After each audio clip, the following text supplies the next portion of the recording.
Most people drive around every day totally oblivious to the fact that there's this little metallic cylinder under their car with the odd name catalytic converter. It's not sexy, but it's working its mechanical magic the whole time. So, why do we need this thing? Cars burn fuel, and yes, that powers your road trips, but the dark side is the cocktail of toxic gases that come out of your tailpipe, stuff like carbon monoxide, nitrogen oxides, and unburned hydrocarbons. All the stuff you really don't want floating around in your lungs. The catalytic converter's job description is simple, in theory.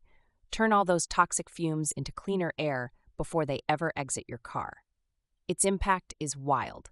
By some estimates, catalytic converters have helped reduce auto-related air pollution by over 90% since the 1970s. I mean, they're kind of the unsung hero here. Here's where it gets interesting. Inside that chunky metal can is a honeycomb structure coated in platinum, palladium, and rhodium. These metals aren't just fancy jewelry.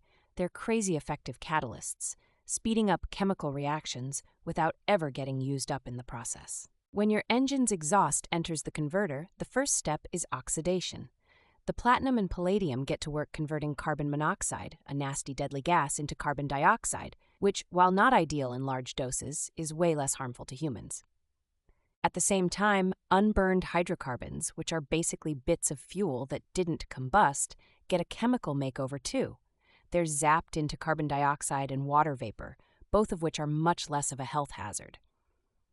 That's why you'll often see only vapor coming out of an efficient car's tailpipe on a cold morning.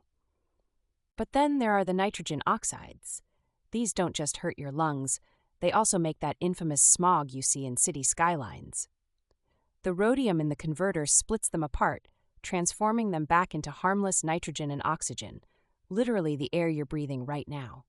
Most converters use the three-way system, so you get all these transformations at once.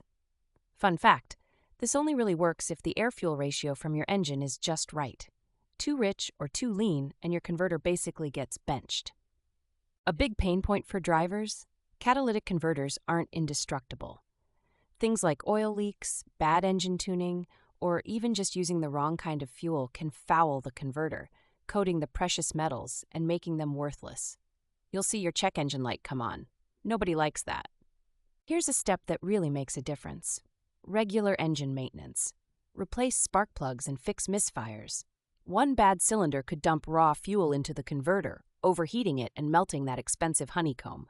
I've seen repairs run into the thousands. Seriously. There's also the cat burglar problem. Literal thieves. These metals are so valuable, people crawl under cars and cut converters out in broad daylight. A new one can cost $1,000 to replace, not to mention the noise of driving without one, which sounds like a lawnmower in a blender.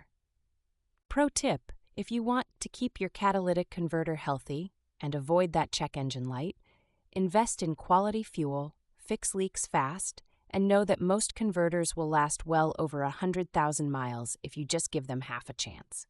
So next time you're stuck in traffic pondering life, just remember there's an entire chemical factory working under your feet, scrubbing poison out of your exhaust.